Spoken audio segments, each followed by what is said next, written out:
فلا أقسم بمواقع النجوم وإنه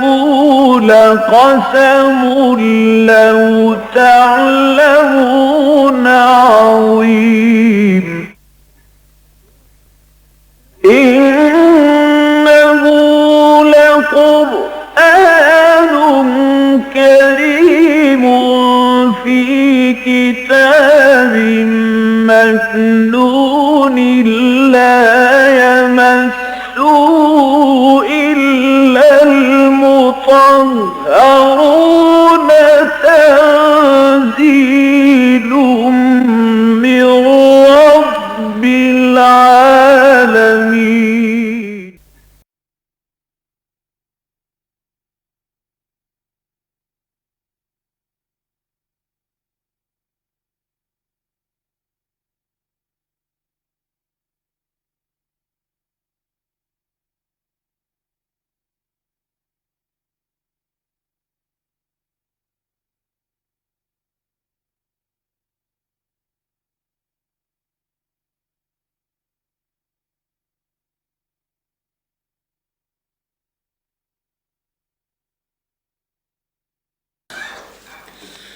رب اشرح لي صدري ويسر لي امري واحلل عقدة من لساني يفقهوا قولي.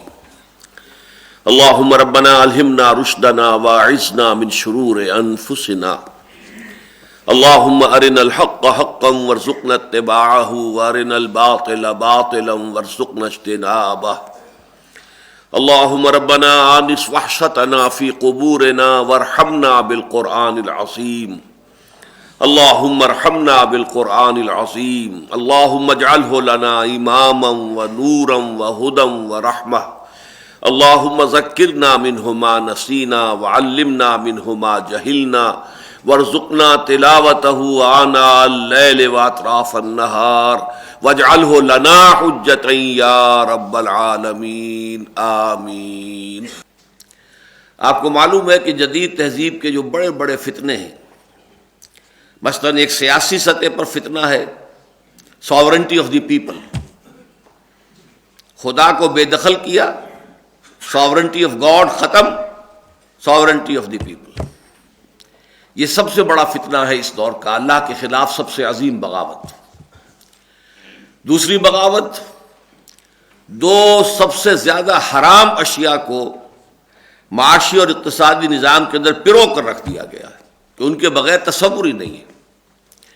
اس لیے کہ سود اور جوا یہ دو چیزیں ایسی ہیں کہ جس کے بغیر یہ جتنی بھی جدید جو کیپٹلسٹک اکانومی ہے وہ چلتی نہیں ہے. تیسرا سب سے بڑا فتنہ جو ہے جس کے اوپر کہ اب بہت شدت کے ساتھ جو ہے عالمی سطح پر پروگرام چلایا جا رہا ہے، وہ ہے فیمنزم کے نام پر، یا ویمن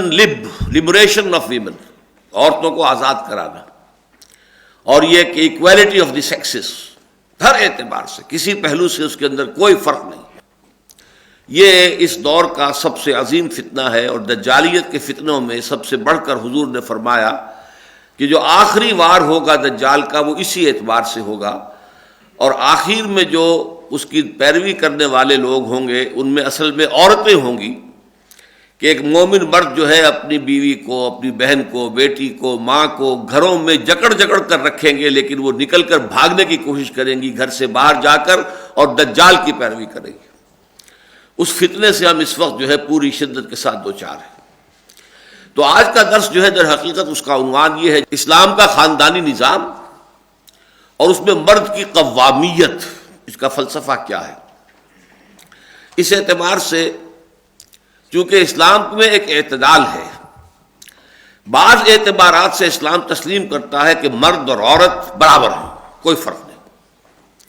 بعض اعتبارات سے ان میں فرق کرتا ہے. جو 6 ارب علماء کا مشترک جو ہے وہ ایک ان کا وہ مضمون ہے، تحریر ہے، اور وہ 6 کے 6 ارب علماء جو ہیں عالم عرب کے، وہ ماڈریٹس میں سے خیال کیے جاتے ہیں. وہ کٹر مسلمان اور بالکل دقیانوسی مسلمانوں میں ان کا شمار نہیں ہے،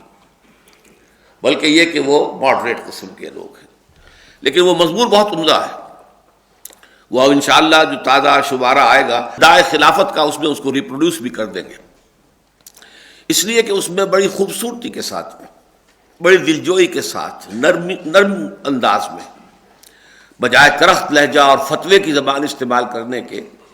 خواتین کو بھی اور مردوں کو بھی انہوں نے سمجھانے کی کوشش کی ہے کہ ان پہلوؤں سے اسلام میں مرد اور عورت کی مساوات ہے جو مسلم ہے، لیکن ان پہلوؤں سے، بلکہ ایک خوبصورت لفظ انہوں نے استعمال کیا ہے کہ مساوات تو ہے، مشابہت نہیں ہے، ان کے درمیان مشابہت نہیں ہے بلکہ فرق ہے، اور وہ فرق ظاہری ہے، اس کا جسمانی نظام کا فرق ہے، نفسیاتی نظام کا فرق ہے، پورا فرق موجود ہے۔ اس فرق کی بنیاد پر دونوں کو کوئی ایک ہی قسم کے کام سونپ دینا، یہ در حقیقت فطرت کے خلاف ایک اقدام ہے۔ تو انہوں نے بڑے ہی نرم انداز میں سمجھانے کی کوشش کی ہے، داعیانہ انداز ہے، مخلصانہ انداز ہے، کوئی کرخت لہجہ نہیں ہے، کوئی فتوے کی زبان نہیں ہے، اگرچہ اس کی وجہ سے میں سمجھتا ہوں کہ معاملہ پورے طور سے واضح ہو کر نہیں آ سکا۔ اس کی میں اب ایک آدھ مثال دے دوں گا انہیں، چونکہ وہ چاہتے ہیں کہ اس طرح نرمی سے بات جو ہے وہ ان لوگوں کی سمجھ میں آ جائے، تو انہوں نے جہاں بھی وہ کرختگی کا پہلو آتا ہے اس کو ذرا کوشش کی ہے کہ اسے کچھ ٹون ڈاؤن کر دیں، تو یہ میرے نزدیک اچھا نہیں ہے، ایک پہلو ہے اس مضمون کے اندر، ہمیں ڈنکے کی چوٹ کہنا چاہیے جو پیچھے اللہ تعالیٰ کی شریعت کا تقاضا ہے، تاہم میرے نزدیک پھر بھی اس ایشو پر ایک عمدہ اور ماڈریٹ تحریر ہے۔ وہ دیکھیے یہ مسئلہ بڑا ٹیڑھا ہے، عورت اور مرد میں کوئی فرق ہے یا نہیں، اور کسی کو کسی پر فضیلت ہے یا نہیں،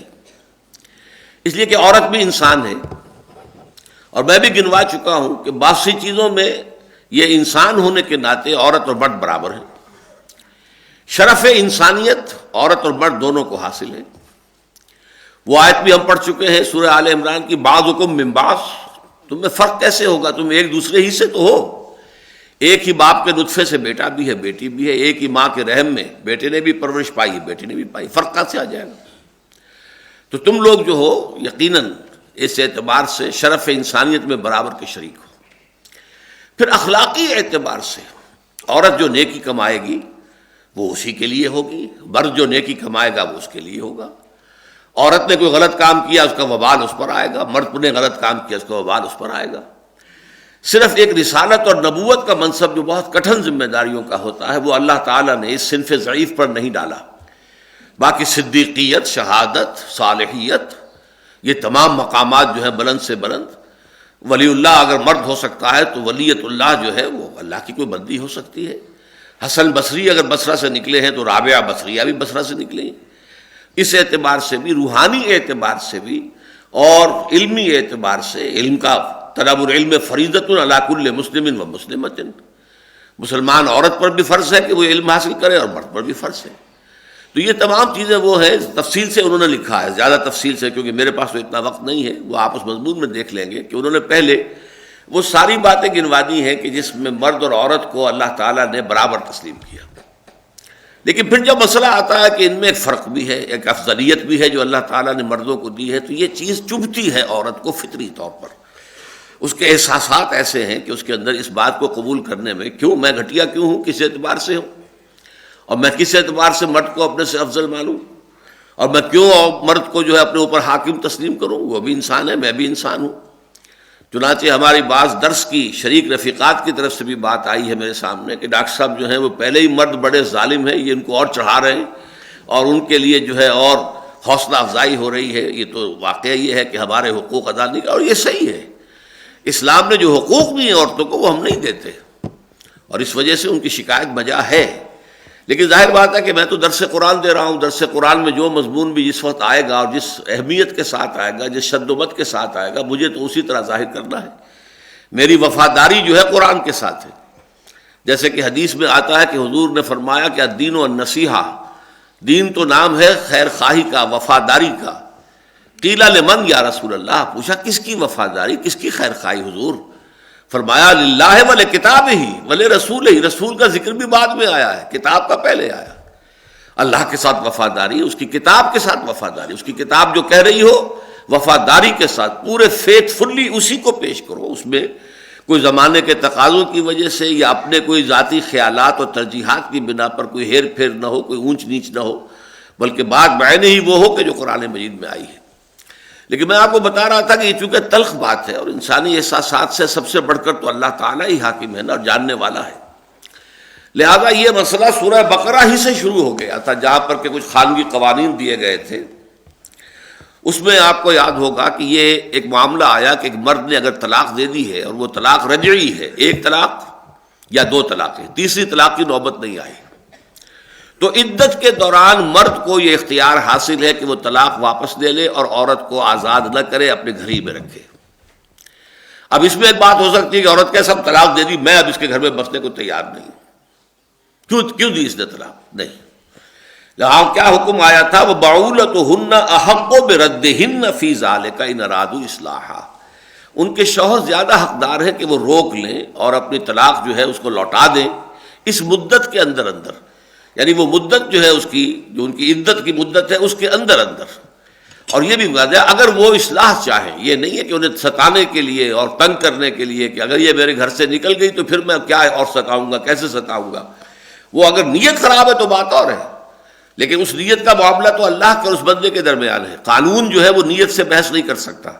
تو قانون یہی ہے کہ مرد کو اختیار ہے کہ ایک طلاق ہو یا دو طلاقیں ہوں تو اس کے بعد عدت کے عرصے کے دوران وہ اس کو واپس لے سکتا ہے۔ اس میں بھی چونکہ عورت کی ایک انسلٹ سی ہوتی ہے کہ اس کے اختیارات برابر نہیں ہیں، تو وہاں فرمایا وَلَهُنَّ مِثْلُ الَّذِي عَلَيْهِنَّ بِالْمَعْرُوفِ، ان کے حقوق ویسے ہی ہیں جیسے کہ ان کی ذمہ داریاں ہیں۔ عورت کی ذمہ داری کیا ہے، یہ ایک اپنی جگہ پر علیحدہ مسئلہ ہے، مرد کی ذمہ داری کیا ہے، یہ اس کا اصلہ مسئلہ ہے۔ یہ مضمون بعد میں آج کے درس میں کھلے گا، یہاں ابھی ذرا یوں سمجھیے کہ ڈھکے چھپے انداز میں بات کہی جا رہی ہے کہ مرد کی ذمہ داریاں اور ہیں، اس کے اعتبار سے اس کے اختیارات بھی اور ہوں گے۔ آپ کو معلوم ہے کہ رسپانسبلٹیز کے ساتھ ہی پاورز اور اتھارٹی اگر نہ ہو تو وہ رسپانسبلٹی ادا نہیں ہو سکتی۔ تو لہن، ان کے حق میں بھی ویسے ہی ہے معاملات، مثل الذی علیہن، جیسے کہ ان کی ذمہ داریاں ہیں۔ لام حق کے لیے آتا ہے اور اعلیٰ ذمہ داری اور مسئولیت کے لیے آتا ہے۔ اور پھر ذرا میں ایک لفظ استعمال کر رہا ہوں، بڑے دھیمے انداز میں اللہ تعالیٰ نے ایک بات اور بھی کہہ دی، وَلِلرِّجَالِ عَلَيْهِنَّ دَرَجَةٌ، ہاں مردوں کو عورتوں پر ایک درجہ حاصل ہے، فضیلت حاصل ہے۔ دیکھ کس قدر نرم الفاظ استعمال کیے، پہلے تو الفاظ وہ استعمال کیے جس میں دونوں ترجمے ممکن ہیں، یہ ترجمہ بھی کیا گیا ہے کہ ان کے بھی مردوں پر ویسے ہی حقوق ہیں جیسے حقوق مردوں کے ان پر ہیں، لیکن میں اس ترجمے کو صحیح نہیں سمجھتا۔ لام اور علا کا جو استعمال عربی زبان کا شخص جانتا ہے، القرآن حجت لک او علیک، قرآن یا تمہارے حق میں حجت ہے یا تمہارے خلاف یہ استغاثہ لے کر آئے گا۔ تو علیہن اور لہن، ان کے حقوق ہیں ویسے ہی جیسے کہ ان کی ذمہ داریاں ہیں، لیکن چونکہ ترجمے کا امکان ہے دوسرا بھی، لہذا میں کہہ رہا ہوں کہ یہ شوگر کوٹڈ الفاظ ہیں، لیکن تھوڑی سی شوگر ایک جگہ سے اتار دی گئی۔ وَلِلرِّجَالِ عَلَيْهِنَّ دَرَجَةٌ، اور مردوں کو ان پر ایک درجہ فوقیت کا حاصل ہے۔ وَاللَّهُ عَزِيزٌ حَكِيمٌ، اور اللہ زبردست ہے، حکمت والا ہے۔ وہ زبردست ہے تو جو چاہے حکم دے، جو چاہے جس کا حق معین کر دے، جو چاہے کسی کی ذمہ داری معین کر دے، جس کی چاہے فرائض کی ذمہ داری جو چاہے بنا دے، لیکن یہ کہ اس کا یہ سارا اختیار جو ہے وہ اس کی حکمت کے ساتھ ہے۔ عزیز الحکیم، وہ بہت حکمت والا ہے۔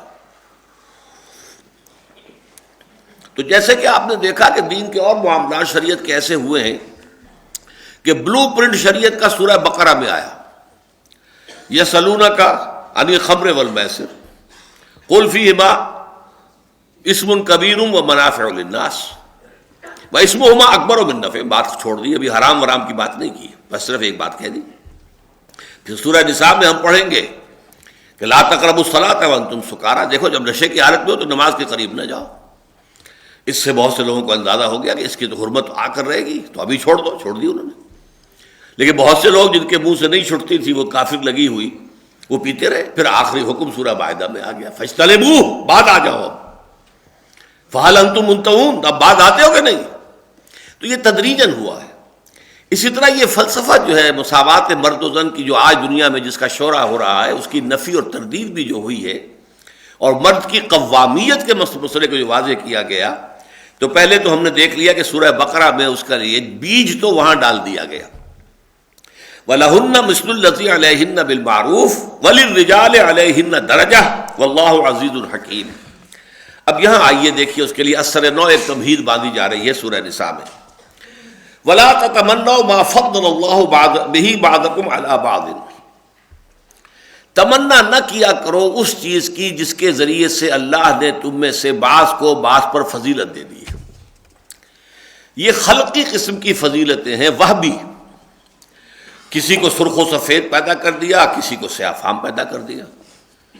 اب اس میں آدمی کڑھتا رہے یہ کیا ہو گیا، کیوں ہو گیا، مجھے حبشی کیوں بنا دیا اور اس کو جو ہے وہ سرخ رو کیوں بنا دیا، تو کیا فائدہ اس کا؟ یہ اللہ تعالیٰ کی طرف سے خلقت ہے، اس کو تو take it as it is, it's from your lord, Allah کی طرف سے ہے، اس میں کسی کا کوئی دخل نہیں ہے۔ کسی کو خوبصورت بنا دیا، کسی کو بدصورت بنا دیا، کوئی پیدا ہی ہوا پیدائشی طور پہ اندھا ہو گیا، کسی کو بہت ذہانت دے دی، کسی کو نہیں دی اس نے، کسی کو جسمانی صحت عمدہ دے دی، کسی کو نہیں دی۔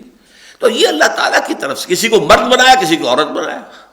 یہ بھی ایک معاملہ اللہ کی طرف سے ہے۔ اب اس پر یہ ہے کہ عورت جو ہے اسی میں جلتی رہے کہ مجھے مرد کیوں نہیں بنایا گیا، تو ظاہر بات ہے کہ یہ بات غلط ہو جائے گی۔ اللہ تعالیٰ نے عورت بنایا ہے، عورت کے حقوق ہیں، عورت کے فرائض ہیں، اپنے حقوق پر اکتفا کرو، فرائض ادا کرو۔ اس اعتبار سے جو چیز کہ اللہ نے کسی کو دی ہے تم میں سے، جو اس کی فضیلت کا باعث بن جاتی ہے دوسروں پر، لیکن وہ اکتسابی شے نہ ہو۔ اکتسابی شے میں ہم تمنا کر سکتے ہیں، ٹھیک ہے اللہ نے اسے خوبصورت بنا دیا ہے، میں خوبصورت بن جاؤں، میرے اندر کردار اچھا ہو جائے، میری یہ خوبصورتی جو ہے خوبصورتی کو جو ہے کمپنسیٹ کر دے گی بدصورتی کو، میں علم حاصل کروں، میں تقویٰ میں آگے بڑھ جاؤں، فاستبقوا الخیرات، نیکیوں میں آگے بڑھو، وہ معاملہ دوسرا ہے۔ لیکن یہ کہ جو بھی خلقی اعتبار سے جو گیون چیزیں ہیں انسان کو، جو پیدائشی طور پر اسے ملتی ہیں، جس کا دینے والا اللہ ہے، اس کو اللہ تعالیٰ کی دین سمجھ کر پورے اطمینان کے ساتھ، انشراح کے ساتھ قبول کیا جائے، کیونکہ یہ بیماری جب زیادہ آگے بڑھتی ہے تو پھر حسد کا رنگ اختیار کرتی ہے۔ حسد کیا ہے کہ اس کی یہ خوبصورتی بھی ختم ہو جائے، اگر میں خوبصورت نہیں بن سکتا تو کوئی ایسی مصیبت آئے اس کے اوپر، اس کو کوئی چیچک نکل آئے، کچھ اور ہو جائے، اس کے سارے چہرے کی جو ہے آبرو ماری جائے، یا یہ کہ اس کو جو ہے کوئی اور ایسا حادثہ پیش آ جائے کہ اس سے اس کا اندر جو خوبی ہے وہ نکل جائے۔ یہ بہت بڑا کبیرہ گناہ ہے۔ انسان کے اپنے ذاتی اعمال کو بھی یہ جیسے کہ آگ جو ہے سوکھی گھاس کو جلا دیتی ہے، ایسے ہی تمام نیکیوں کو حسد جو ہے ختم کر دیتا ہے۔ یہ حسد ہی تھا جس نے کہ عزازیل نامی جن، جس کو کہتے ہیں کہ وہ معلم الملکوت تھا، اسے شیطان ابلیس بنایا حسدن، اس لیے کہ اس کو حسد ہوا کہ یہ خلافت کا منصب جو ہے اللہ تعالیٰ نے مجھے نہیں دیا، آدم کو دے دیا۔ اس پہلو سے حسد پیدا ہوتا ہے۔ پھر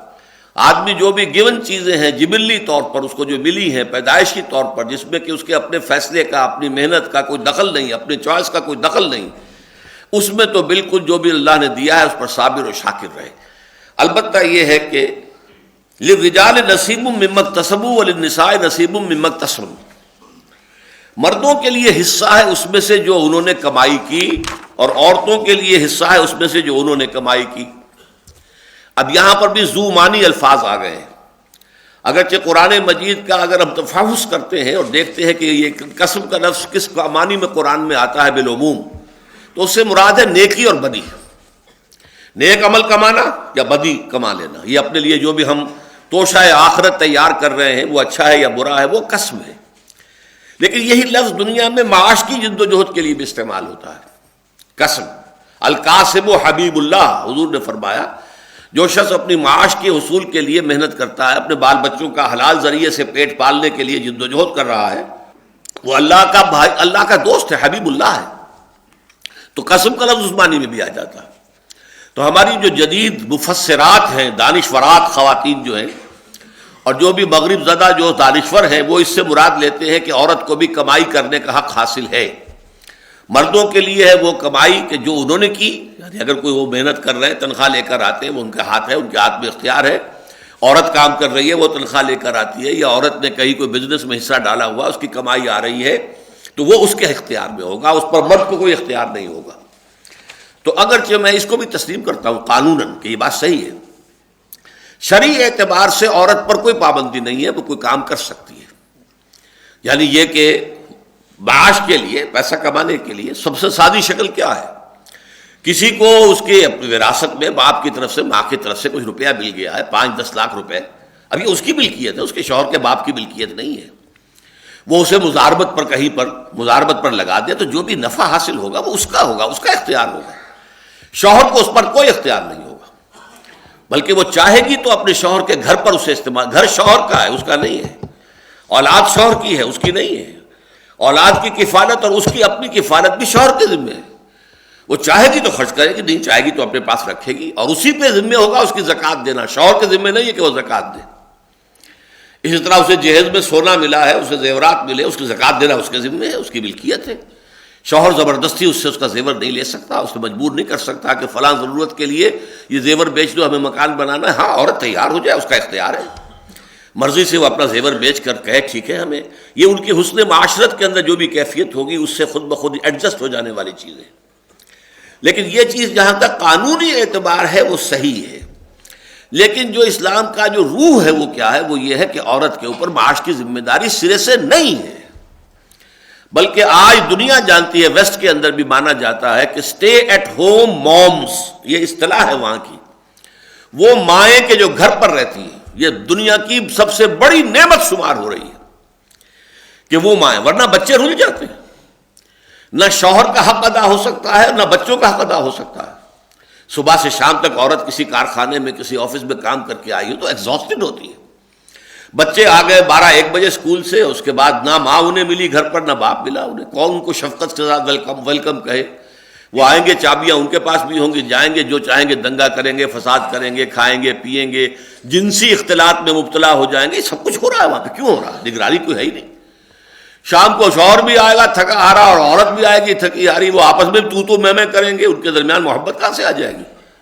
وہ کیسے ناز نخرے برداشت کرے گا اپنی بیوی کے، اور بیوی کیسے ناز نخرے برداشت کرے گی شوہر کے؟ دونوں کے دونوں ایگزاسٹڈ ہیں، تھکے ہوئے ہیں، پارے دونوں کو چڑھے ہوئے ہیں. ہو سکتا ہے ایک ہی دن میں دونوں کے باسز نے دونوں کو ڈانٹا ہو اور وہ اس کے اثرات لے کر گھر میں آئے. تو اصل میں روح جو ہے اسلام کی، خاندانی نظام جو چاہتا ہے اسلام، وہ تو یہ ہے کہ عورت گھر میں بیٹھے. اسٹے ایٹ ہوم مومز، وہ مائیں جو گھروں میں رہتی ہیں. صبح بچوں کو تیار کیا، مدرسے بھیجا ہے،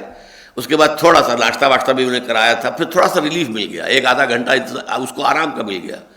پھر کھڑی ہوئی، گھر کی دیکھ بھال کی، لنچ کی تیاری کا بندوبست کیا، پھر بچے آ رہے ہیں انہیں کھلا رہی ہے. کس شفقت سے محبت سے کھلائے گی، اس لیے کہ ریلیف مل گیا تھا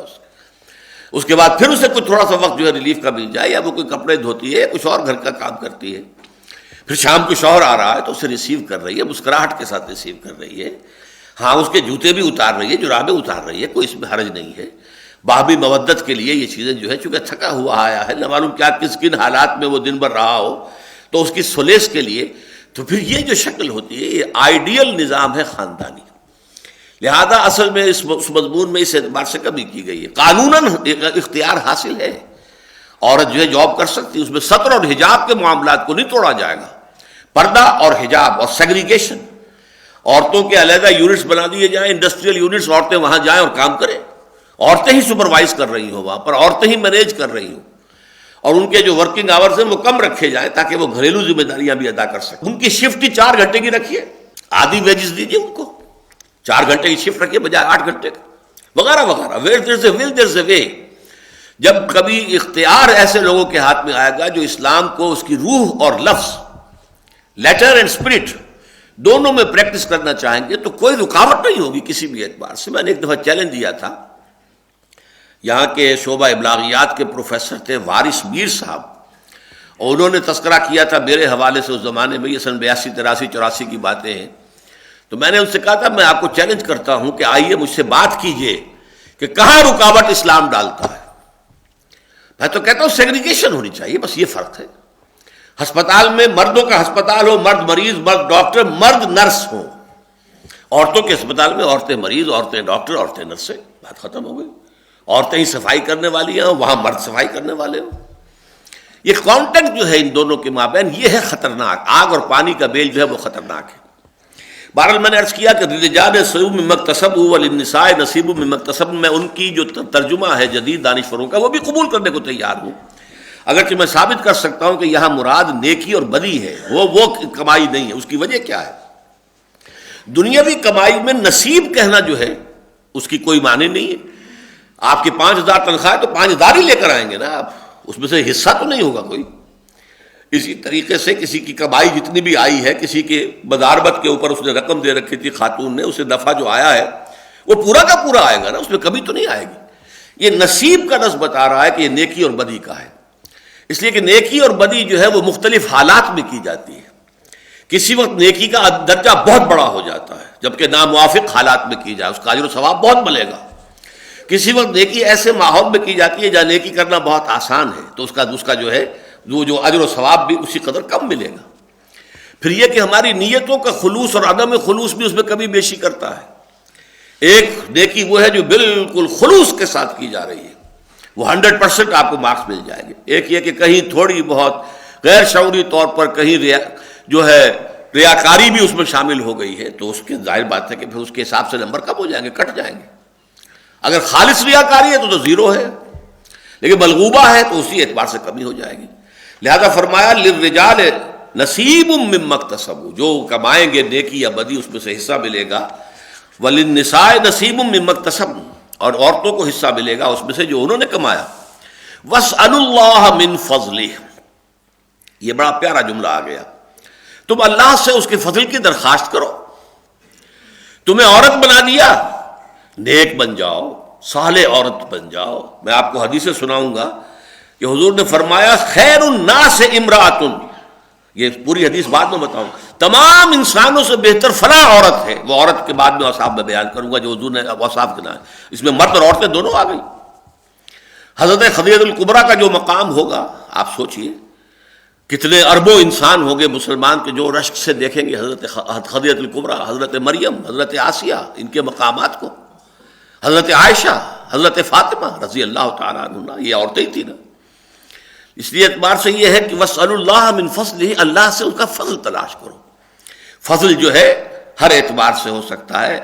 آپ کے اندر نیکی زیادہ ہو، روحانیت زیادہ ہو، تقوی زیادہ ہو، علم زیادہ ہو، یہ فضیلتیں ہیں، اصل فضیلتیں، یہ اکتسابی فضیلتیں ہیں۔ تم اللہ سے ان فضیلتوں کی تمنا کرو، آرزو کرو، خلقی چیزوں کو چھوڑ دو اللہ کے اوپر، جو اس نے مناسب سمجھا تمہارے لیے وہ دیا، جیسا مناسب چاہا وہ فی ای صورت ما شاء رکبک، جس شکل میں بھی چاہا تمہاری ایک تصویر بنا دی اور تمہارے اعضاء اور جوارح کو بنا دیا، تمہارا ایک نقشہ کھینچ دیا، یہ اس کا اختیار ہے۔ فی ای صورت ما شاء رکبک، ترکیب تمہیں جوڑ دیا آپس میں، ناک جو ہے مڈی دی ہے یا کھڑی دی ہے، آنکھیں بڑی دی ہیں کہ چھوٹی دی ہے، ہو سکتا ہے آنکھیں بڑی کر دی ہو، ناک چھوٹی کر دی ہو، یہ سب کچھ ہو سکتا ہے، لیکن یہ کہ فی ای صورت ما شاء رکبک، جس چاہا، جس شکل کے اندر چاہا تمہیں جوڑ کر تمہارے اعضاء کو تمہاری شکل بنا دی۔ تو واسألوا اللہ من فضلہ، اللہ سے اس کا فضل تلاش کرو۔ ہو سکتا ہے کہ ایک میدان میں تم پیچھے ہو، دوسرے میدان میں تم آگے نکل جاؤ۔ وہ خوبصورت انسان کو یاد رکھنے والے کتنے لوگ رہ جائیں گے بعد میں، جبکہ خوبصورت انسان کو یاد رکھنے والے بے شمار ہوں گے۔ جن سے کوئی خیر پھیلا ہے ان کے لیے کلمہ خیر کہنے والے لاکھوں کروڑوں ہوں گے، اور جن سے چاہے وہ کتنے ہی خوبصورت اور دولت مند رہے ہوں، کوئی خیر نہیں پھیلا، ان کو کوئی بھی نہیں جانے گا، 2-3 نسلوں کے بعد ان کا نام بھی ختم ہو جائے گا۔ ان اللہ کان بکل شیء علیما، یقیناً اللہ تعالیٰ ہر چیز پر عالم ہے، ہر چیز کا علم رکھتا ہے، اور اس نے جس کو جو کچھ دیا ہے اپنے علم کامل کی بنیاد پر دیا۔ اس میں یہ بات بھی ہے کہ جس کو جو کچھ دیا اس کے حق میں وہی بہتر ہے۔ اگر کسی کو دولت زیادہ دے دی ہے تو اللہ تعالیٰ جانتا ہے کہ یہ شخص، اس کے اندر اتنا حوصلہ ہے کہ یہ دولت زیادہ رکھنے کے باوجود عیاش نہیں بنے گا، بدمعاش نہیں بنے گا، یہ جو ہے طرح طرح سے اپنے مال کو اڑائے گا نہیں، تو اس کے لیے دولت مندی مفید ہے۔ لیکن اگر یہ خیال ہوتا کہ یہ تو اپنے نفس پر قابو نہیں رکھ سکتا، دولت اگر دے دی اس کو تو یہ تو بدمعاش ہو جائے گا اور جو ہے عیاشی کرے گا، تو اس کے لیے بہتر یہی ہے کہ اللہ اس کو دولت نہ دے۔ تو اس کے لیے دولت کا نہ دیا جانا رحمت ہے اللہ تعالیٰ کی طرف سے، جبکہ پہلے کے لیے دولت کا دیا جانا رحمت ہے۔ جیسے کہ آپ نے دیکھا سورہ کہف کے اندر ایک بچے کو حضرت خضر نے قتل کر دیا، کہ ہمیں معلوم ہے کہ یہ بچہ بڑا ہو جاتا تو والدین کے لیے سوہان روح بن جاتا، لہذا آپ نے قتل کر دیا۔ آپ نے چاہا کہ اللہ تعالیٰ اس کی جگہ، اللہ تعالیٰ انہیں نیک صالح بچہ دے جو ان کے بڑھاپے کا سہارا بنے، آنکھوں کی ٹھنڈک بنے۔ تو یہ ہمیں تو معلوم نہیں ہوتا نا، یہ غیب کے پردے کے پیچھے ہے کہ جو پلاننگ ہوتی ہے اور اس کی ایگزیکیوشن ہوتی ہے، فرشتے جو ہیں اس کی ایگزیکیوشن کر رہے ہیں، اللہ کے ہاں اس کا فیصلہ ہو رہا ہے، پلاننگ ہو رہی ہے، اور ہم تو جیسا کہا گیا واللہ یعلم وانتم لا تعلمون، اللہ جانتا ہے تم نہیں جانتے۔ وَلِكُلٍّ جَعَلْنَا مَوَالِيَ مِمَّا تَرَكَ الْوَالِدَانِ وَالْأَقْرَبُونَ، اب دیکھیے یہی ایک اصول آ گیا کہ اس صورت میں چونکہ میراث کا قانون بیان ہوا بہت اختصار کے ساتھ دوسرے رکوع میں، اور یہ بھی چونکہ بہت ہی اہم ایشو ہے انسانی معاشرت کا، میراث اور وراثت کا معاملہ، لہذا آخری مرتبے میں آج پھر بات لائی جا رہی ہے، اور وہ یہ ہے کہ وَلِكُلٍّ جَعَلْنَا مَوَالِيَ، ہم نے ہر ایک کے حق مقرر کر دیے ہیں ان چیزوں میں سے مما ترک الوالدان والاقربون، جو کہ چھوڑ گئے ہوں ان کے والدین یا اور رشتہ دار، ذوی الفرائض ہیں، ذوی الارحام ہیں، جو بھی ہیں جن کے حصے مقرر ہو چکے ہیں، رحمی رشتوں والے ہیں، پورا قانون جو ہے اس کا اللہ تعالیٰ نے بیان کر دیا ہے، تو میراث جو ہے اسی کے مطابق تقسیم ہوگی۔ والذین عقدت ایمانکم، اب یہ نیا مسئلہ تھا کہ جس کو یہاں پہ چھڑا گیا ہے، وہ لوگ جن کے ساتھ کہ تمہارا کوئی حلیفی کا رشتہ ہو جاتا ہے، مثلا سب سے بڑا حلیفی کا رشتہ کیا تھا؟ مواخات۔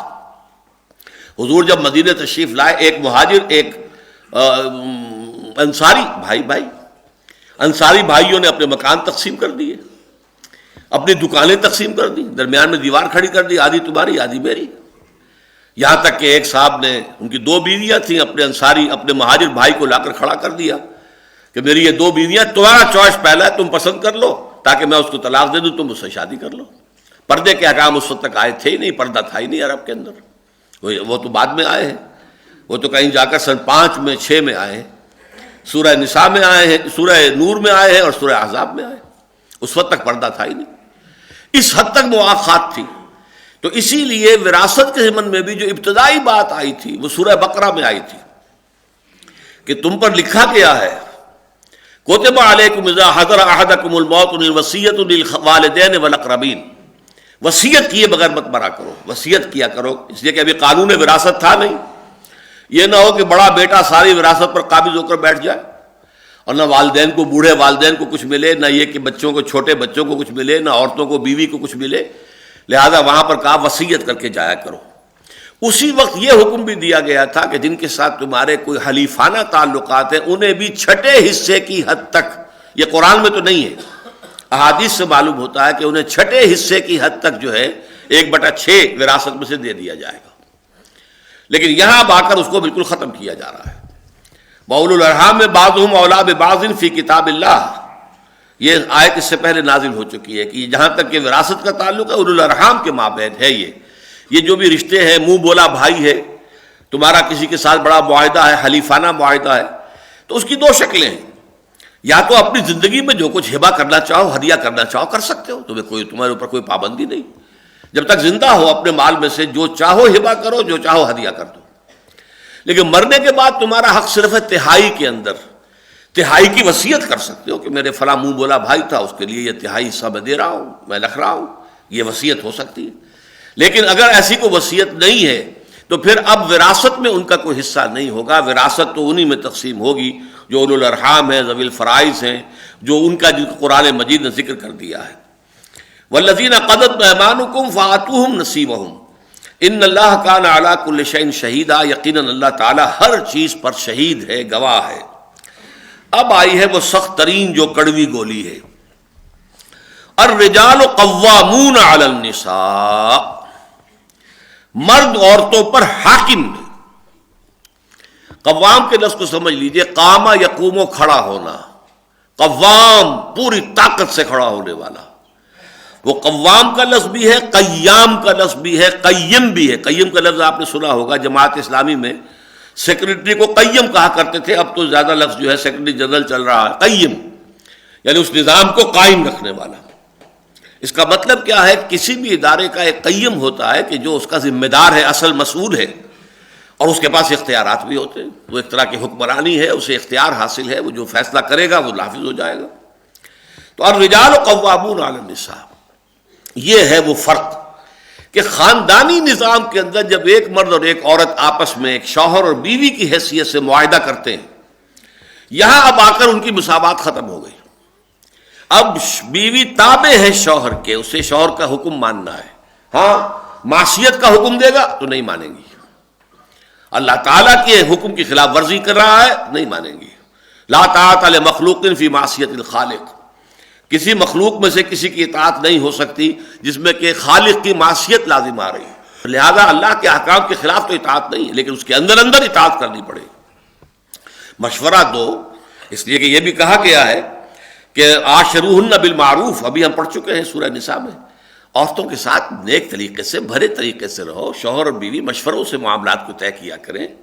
اس کا ایسا نہ ہو کہ اس کو بالکل یہی محسوس کرا دو کہ تم محکوم ہو میں حاکم ہوں،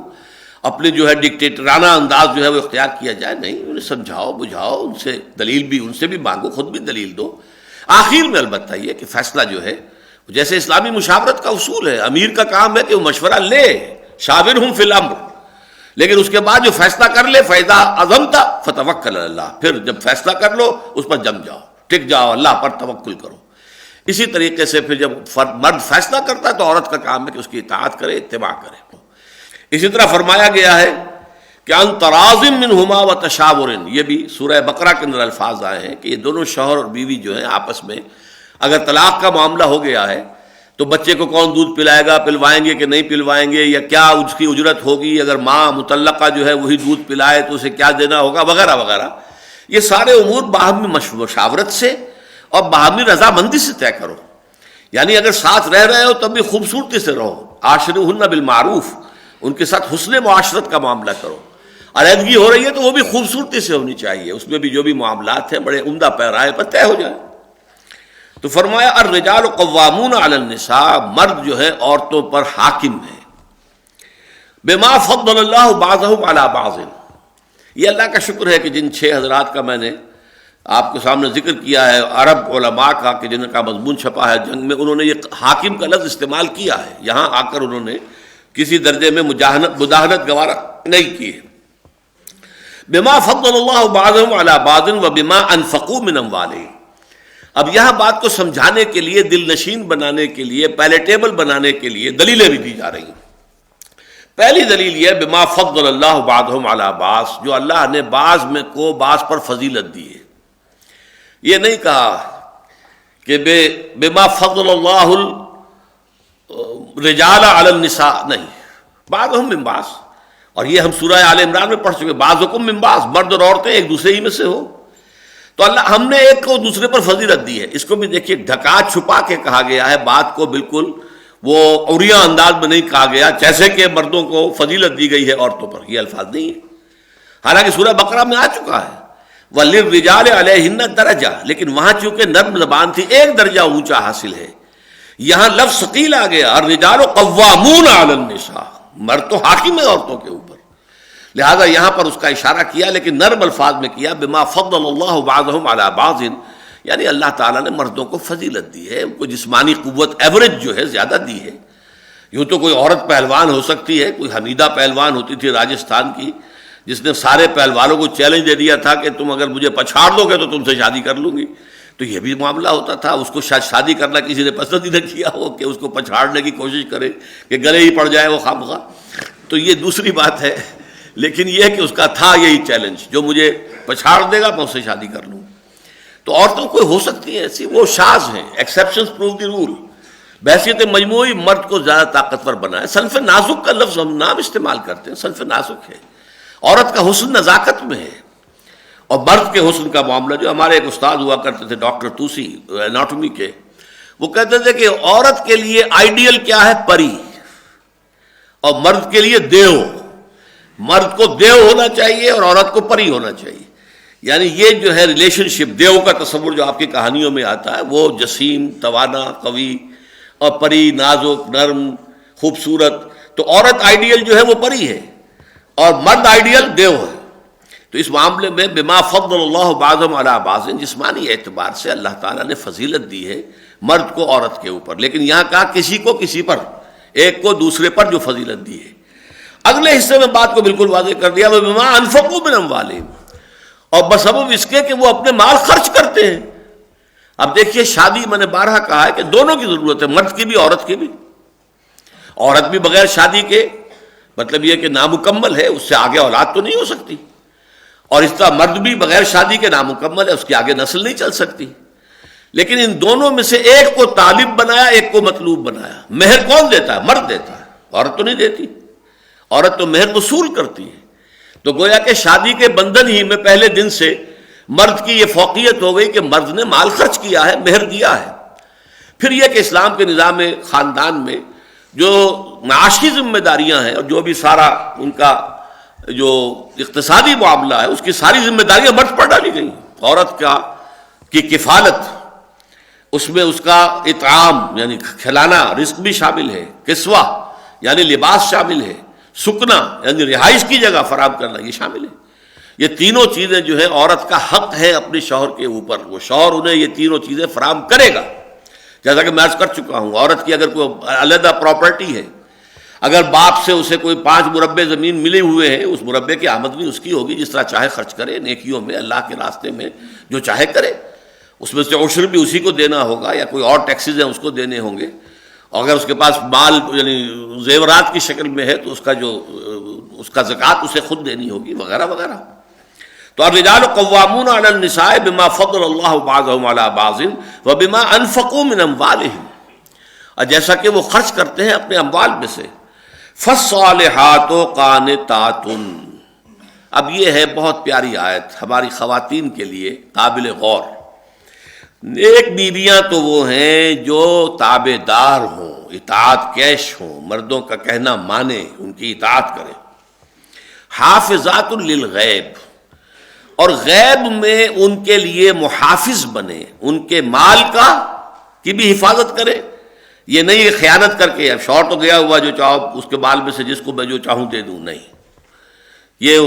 اس کا مال جو ہے وہ اسی کا ہے، اس کی خیانت نہیں کرے گی، وہ امانت کے ساتھ حفاظت کرے گی. اور اس کے علاوہ اپنے نفس کی حفاظت کرے گی، اس لیے کہ وہ بھی اب شوہر کی امانت ہے. اب اس کا جو بھی جنسی معاملہ ہے وہ اس کے اپنے اختیار میں نہیں رہا. اس کو مل کے بزا کہتے ہیں ہماری فقہ کے اندر، کہ در حقیقت اس کا اختیار کامل اب شوہر کے ہاتھ میں آ چکا ہے. اس کے جنسی اعضاء جو ہے وہ شوہر کے کنٹرول میں ہے، مل کے بزا، ملکیت گویا کہ اس کی ہے. لہذا اس میں کوئی خیانت اگر وہ کر رہی ہے تو وہ بھی اس کے خلاف ہو جائے گا معاملہ.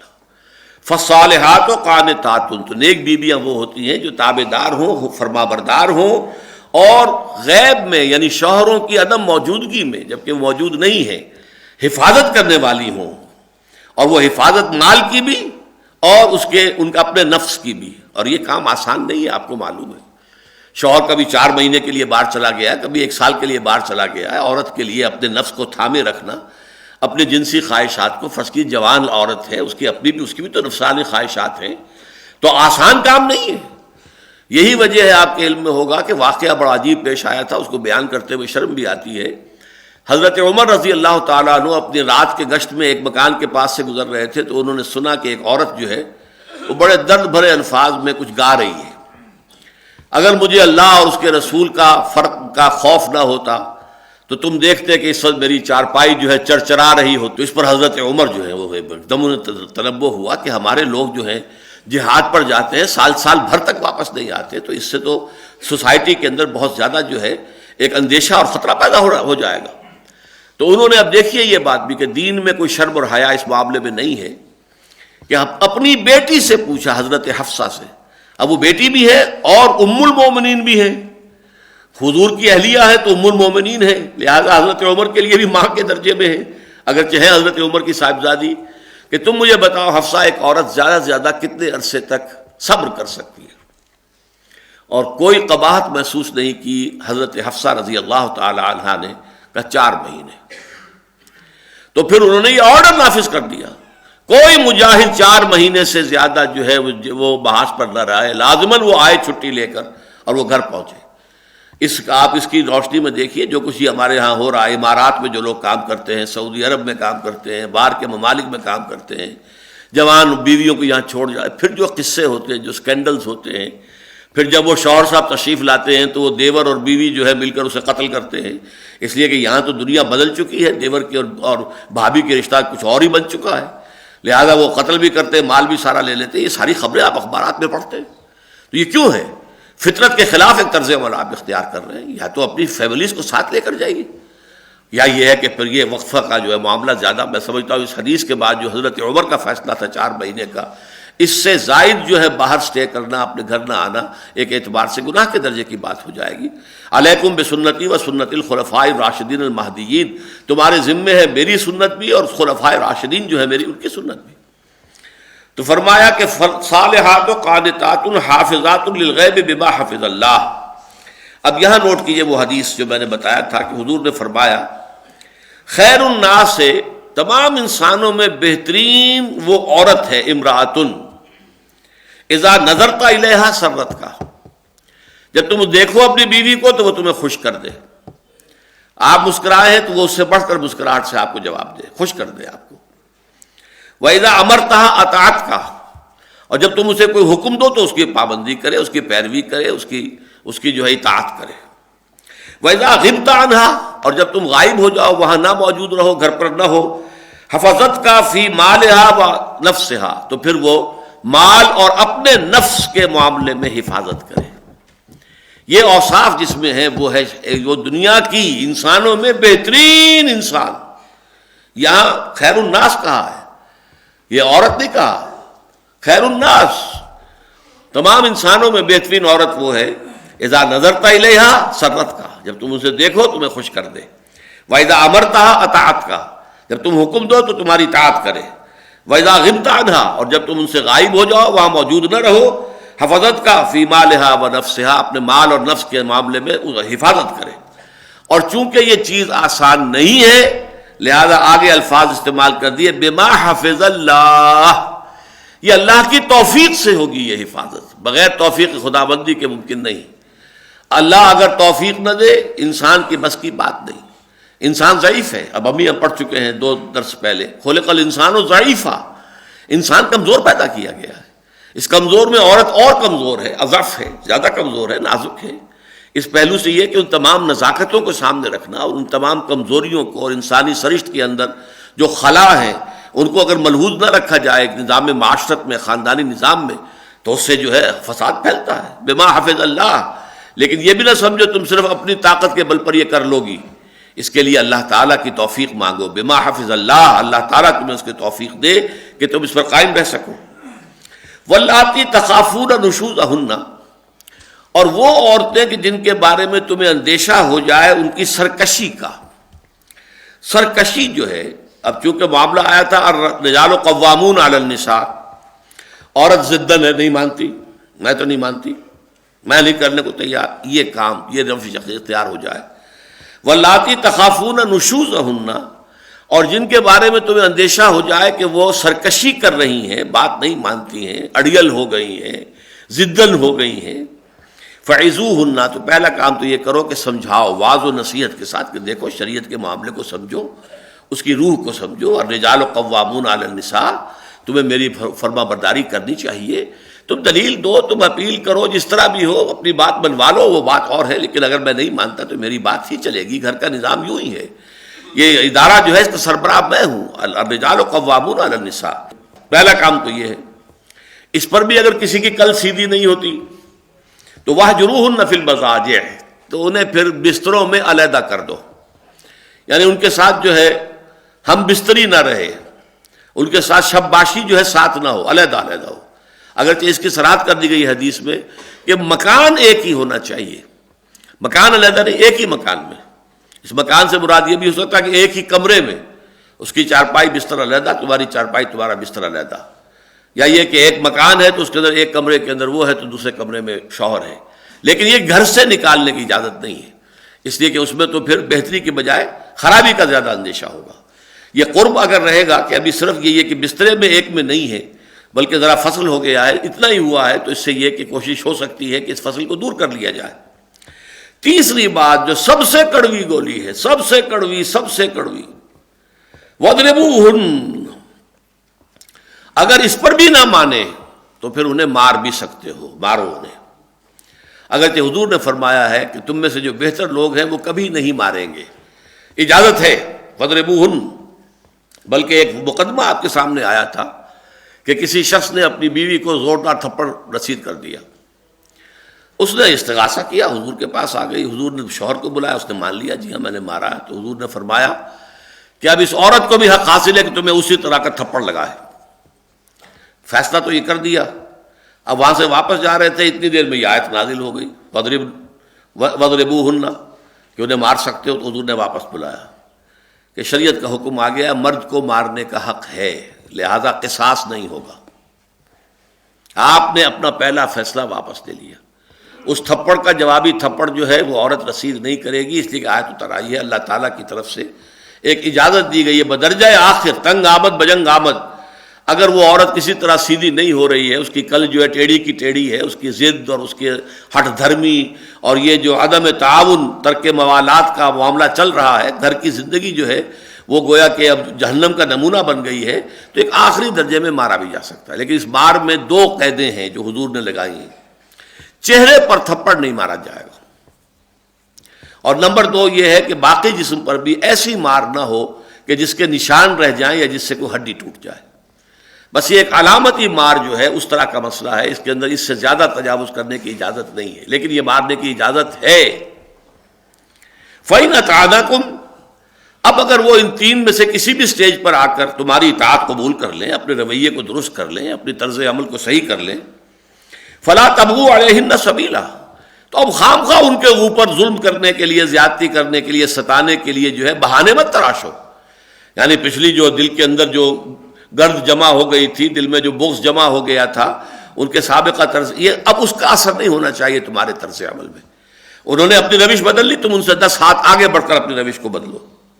ان اللہ کان علیما کبیرا، علیاً کبیرا، یقیناً اللہ تعالیٰ بہت بلند ہے اور بہت بڑا ہے۔ اللہ کے احکام کو ہلکا نہ سمجھو، چھوٹا نہ سمجھو۔ اللہ تعالیٰ کے ہر حکم کے اندر حکمت ہے، مصلحت ہے، لہذا عورتوں کو بھی اس کو ٹھنڈے دل کے ساتھ برداشت کرنا چاہیے، اس لیے کہ انہیں بھی معلوم ہے کہ بچوں کی گوشمالی کبھی کرنی پڑتی ہے، بچوں کو کبھی مارنا بھی پڑتا ہے۔ تو جس طریقے سے کہ عورت کو کہا گیا ہے وہ ذمہ دار ہے، وہ بچوں کے لیے اور اپنے شوہر کے گھر پر ذمہ دار ہے، مسئولیت ہے، تو وہ بچوں کو مار سکتی ہے تعدیباً۔ اسی طرح شوہر جو ہے وہ اس کے اوپر حاکم ہے، الرجال قوامون علی النساء، لہذا ضرورت اگر انتہائی درجے کی ہو تو اس کو بھی اجازت دی گئی ہے، لیکن یہ نہیں کہ انتقاماً ہو اور غصے میں لال ببو کے ہو کر ہو، بلکہ یہ کہ یہ ٹھنڈے دل کے ساتھ سوچی سمجھتے کیلکولیٹڈ قسم کا معاملہ کہ اس کے اندر اب اس کے سوا چارہ کار نہیں ہے تو وہ اختیار کیا جائے۔ وَإِنْ خِفْتُمْ شِقَاقَ بَيْنِهِمَا، اب اس سلسلے کا آخری حکم ہے، اگر تمہیں اندیشہ ہو جائے کہ ان کے درمیان تو زدم زدہ پیدا ہو گئی ہے، نہ مرد ہٹنے کو تیار نہ عورت ہٹنے کو تیار، اب ان کے درمیان حسن معاشرت کا معاملہ ممکن نہیں رہا، تو کیا کرو؟ فَبْعَثُوا حَكَمًا مِّنْ أَهْلِهِ وَحَكَمًا مِّنْ أَهْلِهَا، تو اب مقرر کر لو ایک حکم اس مرد کے خاندان میں سے اور دوسرا حکم بیوی کے خاندان میں سے۔ اب حکم کا لفظ خود بتا رہا ہے، ان میں صلاحیت ہونی چاہیے فیصلہ کرنے کی، اصابت رائے ہونی چاہیے، اور دونوں کا کوئی جھگڑا نہیں ہونا چاہیے، ان دونوں میں فریقوں میں سے کسی کے ساتھ کوئی گرج نہ ہو۔ تو حکم جو ہے 2 مقرر کر لو، ایک مرد کے خاندان سے، ایک عورت کے خاندان سے۔ ان یریدا اصلاحا، اگر وہ دونوں چاہیں گے کہ اصلاح ہو جائے، یوفق اللہ بینہما، تو اللہ تعالیٰ ان دونوں کے مابین توفیق پیدا کر دے گا، مزاجوں کے اندر جو ہے جمعیت پیدا کر دے گا، موافقت پیدا کر دے گا۔ اس میں ذرا پھیر ہے، یہ جو ضمائر ہیں، ان یریدا اصلاحا، اگر وہ دونوں حکم چاہتے ہوں گے کہ اصلاح ہی ہو جائے، خلوص کے ساتھ چاہیں گے دونوں کے دونوں، تو یوفق اللہ بینہما، تو اللہ تعالیٰ ان دونوں کی رائے میں موافقت پیدا کر دے گا۔ یہ نہیں ہے کہ وہ حکم وہ اپنی بات پر اڑا رہے شوہر کی طرف سے، اور یہ حکم اڑا رہے اپنی بیوی، اپنی جو عورت ہے اس کی بیوی اس کی طرف سے، نہیں یہی موقف صحیح ہے، نہیں یہی تو جھگڑا وہیں کا وہیں رہا، وہ تو معاملہ پھر طے نہیں ہوا۔ نہیں، بلکہ اللہ تعالیٰ اگر وہ دونوں دل سے اس بات کے خواہش مند ہوں گے کہ ان میں مصالحت ہو جائے، کوئی حکم ایک فیصلہ ہو جائے، راضی نامہ ہو جائے، تو اللہ تعالیٰ ان دونوں کے اندر آپس میں، ان حکمین کے اندر موافقت پیدا کر دے گا۔ ایک دوسری رائے یہ ہے کہ اگر وہ دونوں حکم جو ہیں وہ واقعتاً اصلاح کے طالب ہوں گے تو اللہ شوہر اور بیوی کے درمیان موافقت پیدا کر دے گا۔ ایک یہ بھی، اس لیے کہ ضمائر ہیں، ضمائر میں تو جس کے جانے کا امکان ہے وہ سارے ہمیں کھنگالنے پڑیں گے۔ اور تیسرا بہت خوبصورت مفہوم جو ہے وہ یہ کہ اگر وہ دونوں یعنی میاں بیوی وہ اگر اصلاح کے خواہش مند ہوں گے، یعنی ایسا ہو جاتا ہے نفسیاتی طور پر، اگرچہ میں بھی اڑا ہوا ہوں وہ بھی اڑی ہوئی ہے، لیکن دل سے میں بھی چاہتا ہوں کہ اصلاح ہو جائے، لیکن میں ہیٹا کیوں ہوں، میں کمزور کیوں پڑوں، میں اپنی بات کو نیچے کیوں ڈالوں۔ اسی طرح وہ بیوی یہ کہہ رہی ہو کہ ہو تو جانی چاہیے، وصالت ہی ہو جانی چاہیے، گھر کو اجاڑنا تو نہیں ہے، لیکن میں کیوں، میں اس سے کوئی کمتر تھوڑا ہی ہوں، وہ جھکے یہ زدم زدہ جو ہے، حالانکہ دونوں کے دل میں خواہش موجود ہے کہ ملاپ ہو، ٹھیک ہو جائے معاملہ، لیکن بسا اوقات بات آرگیومنٹ میں، دلیل میں، مناظرے میں اتنی آگے بڑھ جاتی ہے کہ آپس میں مصالحت نہیں ہو سکتی۔ تو درمیان میں اگر وہ دو آدمی آ جائیں گے تو ان کے ذریعے سے مصالحت آسان ہو جائے گی۔ اگر شوہر اور بیوی کے اندر مصالحت کا ارادہ ہوگا تو اللہ تعالیٰ ان کے درمیان موافقت پیدا کر دے گا۔ اب اس موضوع کی آخری بات وہ ہے جو اس سے پہلے ہم پڑھ چکے ہیں، لیکن آج پھر میں، یہ جو تھا یہ تو عورتوں کا نشوز مردوں کے خلاف،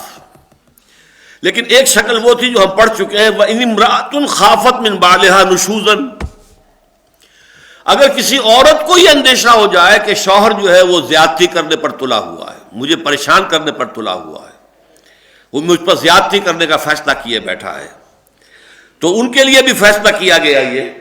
یہ میں پڑھ چکا ہوں، اس لیے میں صرف اشارہ کر رہا ہوں کہ یہ جو آیات ہیں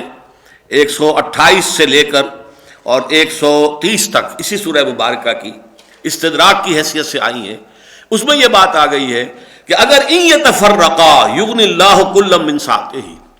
پھر اگر نئی بات چلتی، گاڑی نہیں چلتی تو علیحدگی ہو سکتی ہے، سیپریشن ہو سکتی ہے، طلاق کی شکل میں ہو جائے، خلا کی شکل میں ہو جائے، اور اللہ تعالیٰ دونوں فریقوں کو غنی کر دے گا، اور اس اپنی وسعت سے، اپنے اندر جو اللہ تعالیٰ کے اختیارات ہیں، اپنے فضل سے اس عورت کو بھی کوئی بہتر شوہر عطا فرما دے گا، اس مرد کو بھی کوئی بہتر عورت عطا کر دے گا، بیوی عطا کر دے گا۔ تو یہ اس سلسلے کی چونکہ آخری بات تھی، اگرچہ ہم اسے پہلے پڑھ چکے ہیں، میں نے اس کا صرف اعادہ کرنا مناسب سمجھا۔ بارک اللہ لی ولکم فی القرآن العظیم ونفعنی وإیاکم بالآیات والذکر الحکیم۔